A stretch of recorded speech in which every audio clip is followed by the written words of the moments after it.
are listening to and streaming A More Perfect Union on KBLA Talk 1580. I'm Dr. Nii-Quartelai Quartey, and we are live from the White House, where there is a lot of news going back and forth up and down Pennsylvania Avenue. I'm sure you heard earlier today that the president was scheduled to sign a major bipartisan housing bill into law 12 noon today. And late this morning, canceled it and said, give me the SAVE Act instead. He has not said that he would veto the bill, but he has said he's not going to sign the bill because he wants him to send him a bill to reform how we do elections in this country. A bill that is surely dead on arrival because it would require reforming the filibuster in order to do it. So, it's got a lot of Republicans with a lot of agila today, to say the least. Senator Tom Tillis, Senator Tuberville, a number of Republican sort of standard bearers, if you want to call them that, saying what is obvious to people who follow politics closely and people that don't. This doesn't seem like it's going to end well for Republicans who are running in this midterm election, but we will see how that works out. But our next guest knows a little bit of something when it comes to whether or not past is prologue. And I want to welcome to A More Perfect Union, John A. Jenkins. He's a multi-award winning journalist. He's an author, he's a publisher, and entrepreneur. He's a 4-time recipient of the American Bar Association's Gavel Awards, which is one of the highest honors in legal journalism. He wrote an acclaimed biography of Supreme Court Chief Justice William Rehnquist. He founded Law Street Media. He served for 15 years as the president and publisher of CQ Press. And now he leads Polyscio Analytics, a predictive AI startup that he founded in 2022. His new book is Summer of 71, 5 Months That Changed America. It goes on sale June 30th. John, welcome to the show. I am delighted to be here. Thank you so much for having me. Well, delighted to have you here with us to help make it make sense, if that's even possible. John, before we get into the book, I want to start with this moment that we're in right now. You've spent decades writing about the law, writing about power, writing about American institutions. When you look at today, the day that we had here in Washington, D.C., what are you seeing? Well, I think today is a day not unlike a lot of other days recently in Washington. So that's what I'm seeing. And it's the same thing that you've described at the top of the show. And yes, I think there are a number of folks, some of our leaders, learners, and listeners are thinking a lot about comparing what's happening in Washington to maybe, their favorite or least favorite episode of Real Housewives, right? But put it in historical context for us if you can. Well, so what's happening right now, I'll give you the historical context. As I describe in the book, what's happening right now unfolded in much the same way in 1971, beginning in 1971, in the Nixon administration. So what I will tell you from a historical context is 70% of Americans were not born in the summer of 71, the summer that I'm writing about. And it was an epic summer that's kind of, I call it a Lear-like Shakespearean summer with a little bit of Mel Brooks rolled in, okay? And it's not unlike what's happening today. I think the important thing, and what I want to focus on, is we had heroes. We had heroes in 1971. And I write about some of those heroes.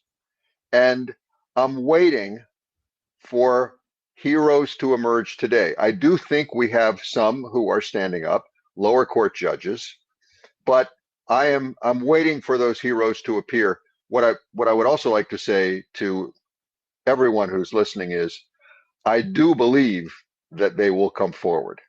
And when I look at an administration that I covered when I was a young man, 21 years old, just starting out in Washington as a reporter, when I look at that administration and I see a president who at that time received the highest number of electoral votes ever.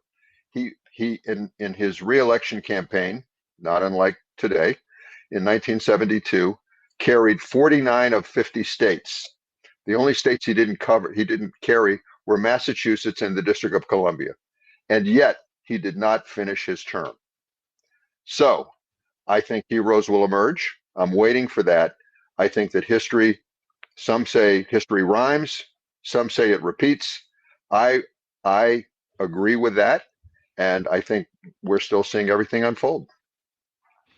But John, I've got to ask you, well, what's taking these heroes so long? I mean, the reality is this is not this president's first term. This is his second term, though not consecutive, but it's his second term. Again, if past is prologue, then we had a sense of what might be in the mix, what was coming, and so can you give us some sense of what is giving these could be heroes? What is giving these sort of next generation founders of a new America? What's giving them pause? What's giving them hesitation? What's taking them so long? All right. So we're looking at the historical perspective, right? So 1969, 1968, I want to go back to that because I think your listeners will be perhaps very interested in the run-up to the election in 1968 and look at the parallels that we have also to today, to Donald Trump's re-election, his second election. 1968, unpopular Democratic president, a vice president who was loyal, and they were running as a ticket. They had entered the primaries, and at the last minute, the president, Lyndon B. Johnson, who is revered by many, but also had many issues, including the Vietnam War, dragging him down. At the last minute, his vice president, the president, drops out of the race, announces he's not going to run again. Okay, have we seen that before? The vice president was not in any of the primaries. We had two other amazing candidates instead in the Democratic race, Eugene McCarthy and Robert F. Kennedy. Okay. Hubert Humphrey is the vice president, not in any primaries. And through a variety of backroom deals, Humphrey, and also the horrible assassination of Robert F. Kennedy, Humphrey, the vice president, emerges as the Democratic standard bearer, but loses to a candidate, Richard Nixon, who only won with a plurality. Okay. So what we have is a similar parallel when you say, where are the heroes? Okay. What happened? I think, and I do not consider myself the expert or the pundit that you are, or that many are in this realm today, but I'm still a Washington reporter. And I would say that you look at what happened to the Democrats in '68, and maybe today, one of the things that happens is they need to get out of their own way. I'm writing about a political history. I'm not suggesting that I am the guy with the answers for today, but I think that you can see the parallels. So in summer of '71, for our leaders, learners, and listeners who don't know, or who weren't alive, all of the above applies. That would be most people, right? Including some on this show. Yeah. So what was the thing that happened in the summer of 1971 that was so consequential, and why did you feel compelled to write about it right now, right this moment? Well, right. So, first of all, the thing that happened was I became a reporter for the very first time for what is now part of the Bloomberg empire. And I found myself that summer, my first summer, as I was actually an intern first in the newsroom, the equivalent of a copy boy and an assistant to the other reporters that were there. I began seeing the events that I'm describing unfolding that summer in a way that I had never experienced as as anyone before that. But on August 15th, 1971, the president froze wages and prices.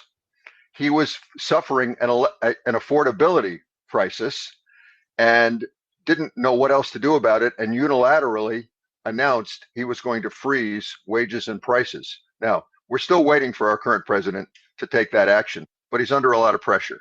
And even the elections that just happened yesterday, as we go on the air, only add to those pressures. So August 15th, 1971, I've been in the newsroom a couple of months. I'm called because I'm going Monday morning after Nixon announces this on Sunday night. And it's kind of a Sunday night surprise because Congress is out of session. All the reporters, you're at the White House right now in Washington. As you know, at the end of August, Congress is on a recess. Everybody leaves town. A lot of the city will be on Nantucket and Martha's Vineyard. I am not there. So I walked into the newsroom the next day and I was sent to the White House to cover the Nixon administration. I couldn't believe, in those days, I don't know what you think of the White House beat today, but in those days, for a kid like me, it was really amazing. So that was one thing. But many, many things happened that summer. The Pentagon Papers, which I would love to talk some about because they're a big part of the book. Press freedom was under attack. Roe versus Wade couldn't even get onto the front page the day that the Supreme Court accepted it, which was May 2nd, because the May Day demonstrations were happening, and it was the largest incarceration in American history, still to this day. 13,000 people rounded up and penned up in an open field fenced in outside of RFK Stadium in Washington. So there was a tremendous amount of news happening, bad things happening, consternation and crisis in the cities, high degree of violence, more murders than we've had today. And all of this was happening. And finally, I'll say it set the stage for the downfall of a president. This is very important historically. It set the stage for the downfall of a president because Nixon reacted to the leaking by Daniel Ellsberg of the Pentagon Papers to the New York Times. Pentagon Papers were a secret history of the Vietnam War that showed how we were complicit in that war. Nixon reacted by challenging the freedom of the press. The Supreme Court, in a 6-3 decision, actually upheld the Times' right to do that, and they did it fast. That probably would not happen today. But there were many parallels in 71 to today, and it set the stage for the ultimate downfall of the president at Watergate and his impeachment trial. Well, speaking of setting the stage, as I sit here at the White House right now, right down Pennsylvania Avenue, the Supreme Court is a lot of folks are expecting some pretty important decisions on birthright citizenship, who gets to belong here in the United States, who gets to be a citizen at birth. Also, a major decision regarding TPS, particularly as it relates to the Haitian people here in the United States.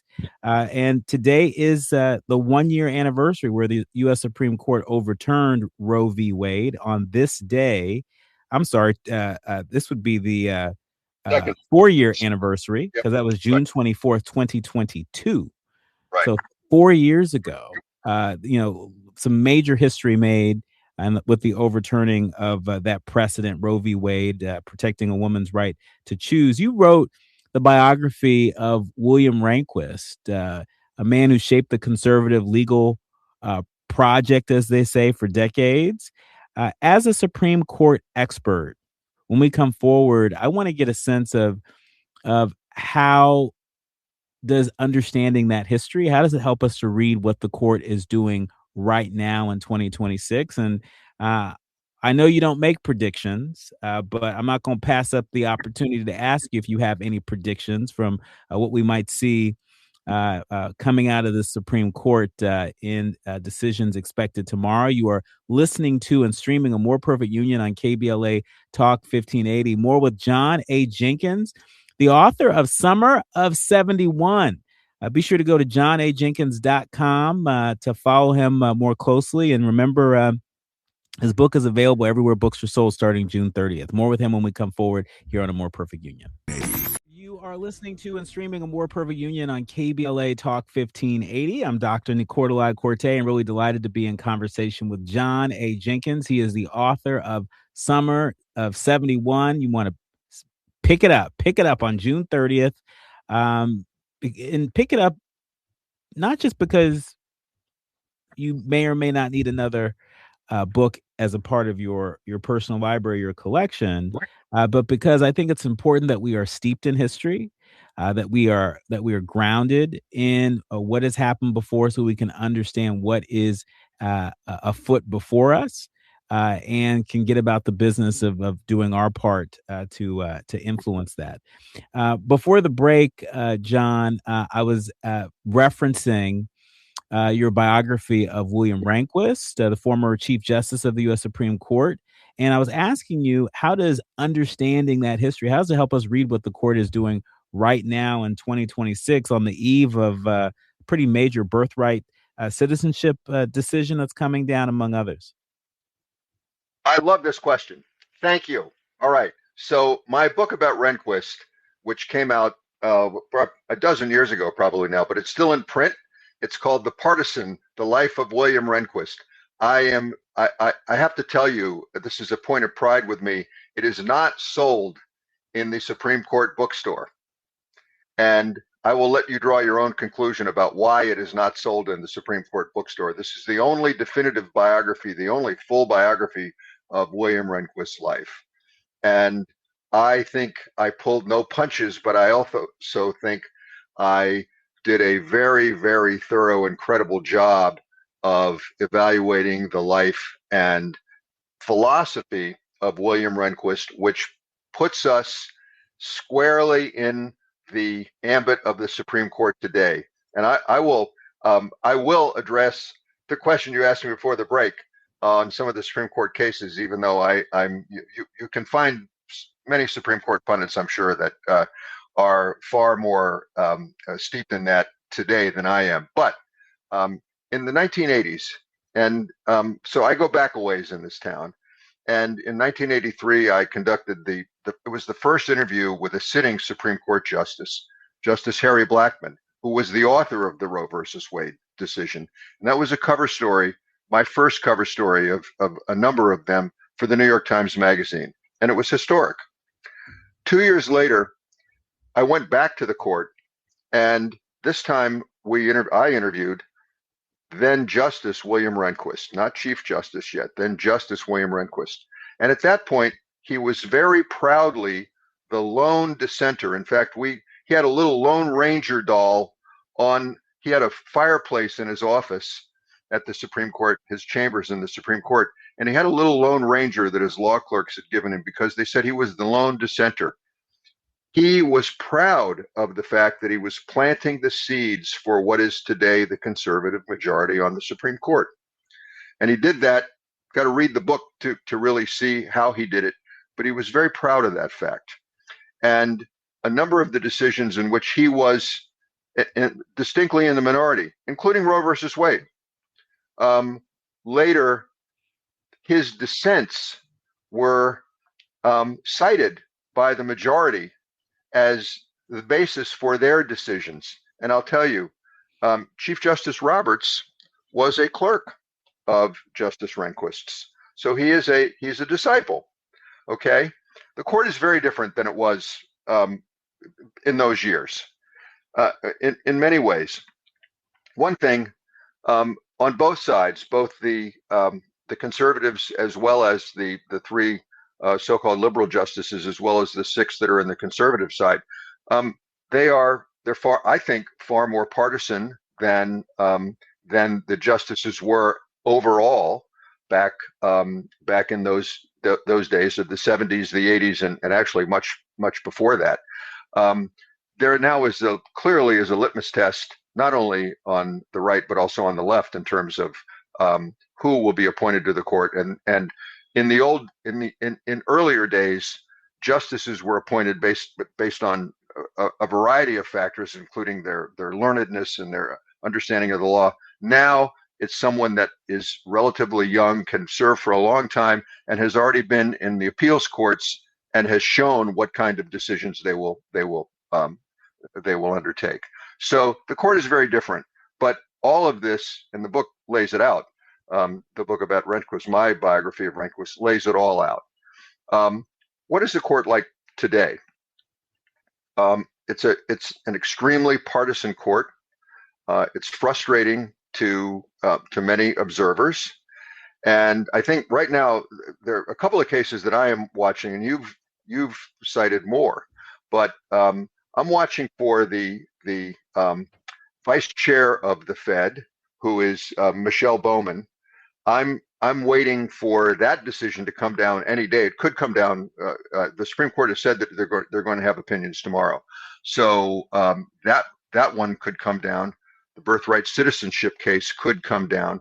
I think, based on what I have listened to and read, and I have not been at the oral arguments, and I'm not steeped in this, but what I've listened to, I think I think the court as a group is a bit reticent to maybe overturn some of the precedents that are now before them. This I think could be the case. I doubt that Lisa Cook will be that. I'm sorry, that Michelle Bowman will be thrown off the court. I doubt that. Birthright citizenship, I do not think that will be a unanimous decision of the Supreme Court, but I'm prepared to be surprised if that is overturned. There's another case that right now is pending relating to mail-in ballots and whether 5 days after the election, whether you can count a ballot that comes in 5 days after an election. That's another litmus test for the current White House. I would be surprised if, because these are state laws, I would be surprised if the Supreme Court did anything to overturn the states that allow ballots to come in that late. But I'm also prepared to be surprised. I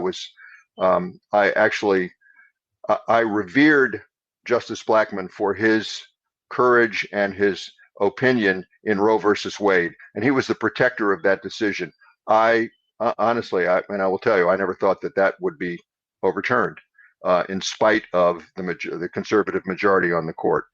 But and in spite of how some of those justices testified during their confirmation hearings, but that did happen. John, on another note, I know you've worked in legal journalism your whole career. GQ, the New York Times Magazine, the Washington Monthly.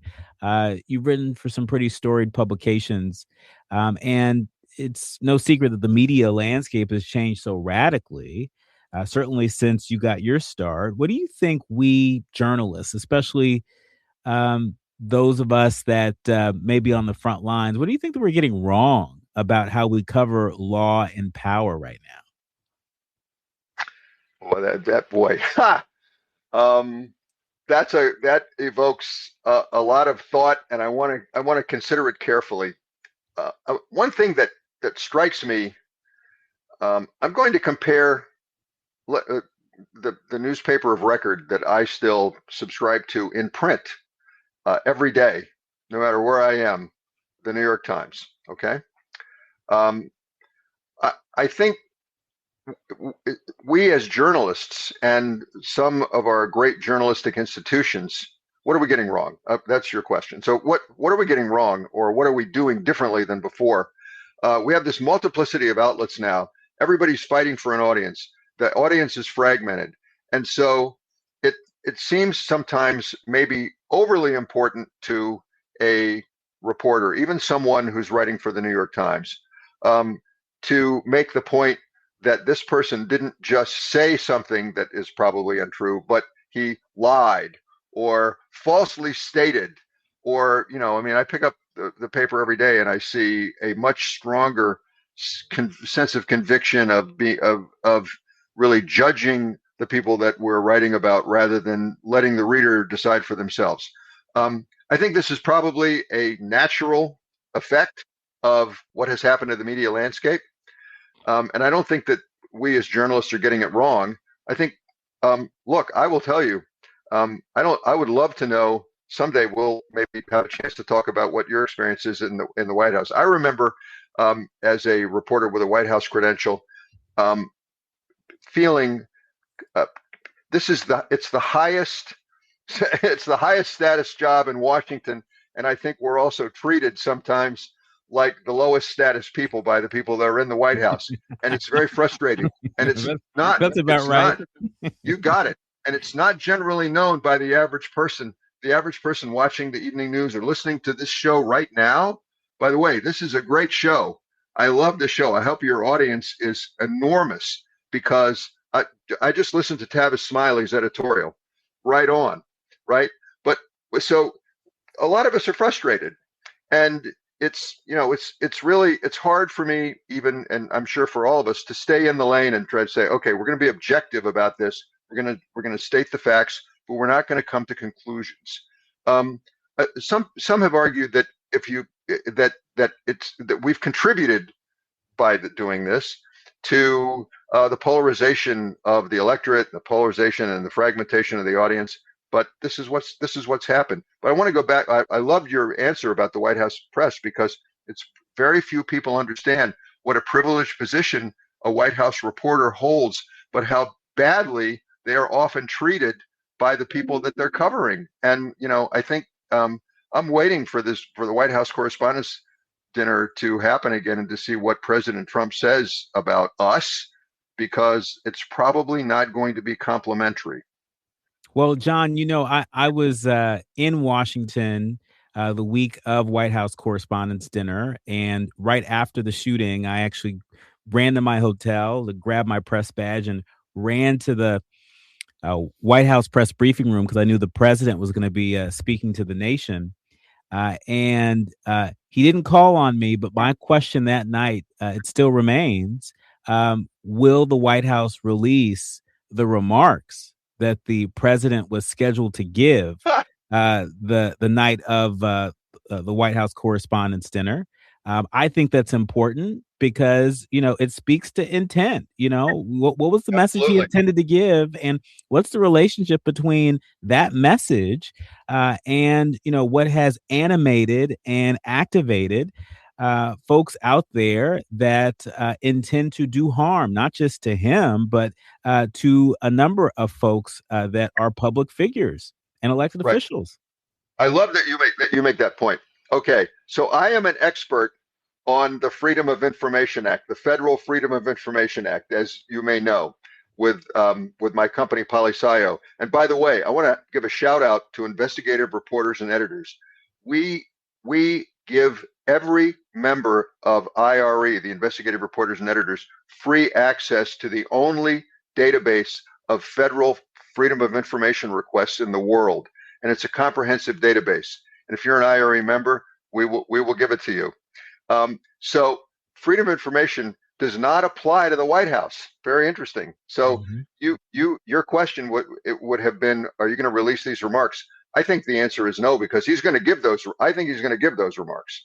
And he looked like he was loaded for bear, so to speak, and he wanted to stay and give that talk. He will, I think, when it comes back. But interestingly, even if he doesn't give this, once his term ends, every scrap of paper that he has is supposedly going to be the property of the National Archives, and it will all be public, and we will someday know. And maybe that's a future book for me or you. Or maybe we'll do something together. Yeah, maybe we'll do something together. But no, I love that you were going to ask that question, because I was waiting for that speech. I don't know who wrote it for him, but we'll see. Yeah, you and me both. Hey, John, in our remaining minute with you, I've got to ask you this last question. And I hope you don't mind me sort of getting a little bit personal, but you've operated at the intersection of, again, law, media, and politics your whole career. What did you learn about power? How it works, how it consolidates? What did you learn about power that you think most Americans still don't fully understand? Wow. In 1 minute? Well, I will tell you that the first thing that pops into my mind, but it's not original to me, but I really do believe it. Power abhors a vacuum. Okay. So if we are not exercising that power, and I think that's part of your show, actually, if we're not exercising that power, someone else will. Okay. So we have to speak out. I think that's really what I know most about power, which is if we're not taking it, if we're not taking it when we can, someone else will, and then we'll suffer the consequences. Last question, John. What do you want people, especially our young Black and brown leaders, learners, and listeners? What do you want them to do after they read this book? What's the action? I want them to vote their conscience when it comes to and their rights when it comes to an election. I want them to vote more than anything else. I mean, I want them to buy the book, right? And I want them to read and understand that this has happened before, and we do have a path forward, but it's by exercising the franchise, and I want everybody to do that. I hope that they will be motivated to do it and motivated to have some hope after they read this book. I think they'll also read it like almost a fictional page turner because they won't believe much of what they see in there, but it's all true. Our thanks to John A. Jenkins, Summer of 71, 5 months that changed America, available June 30th. You can go to johnajenkins.com for more. You'll have to come back again, John. Really enjoyed you. Please have me again. I loved it. I had a blast. Absolutely. Absolutely. When we come forward, the Supreme Court just ruled on a case that affects green card holders across the country. We're going to break it down for you. You're listening to and streaming A More Perfect Union on KBLA Talk 1580.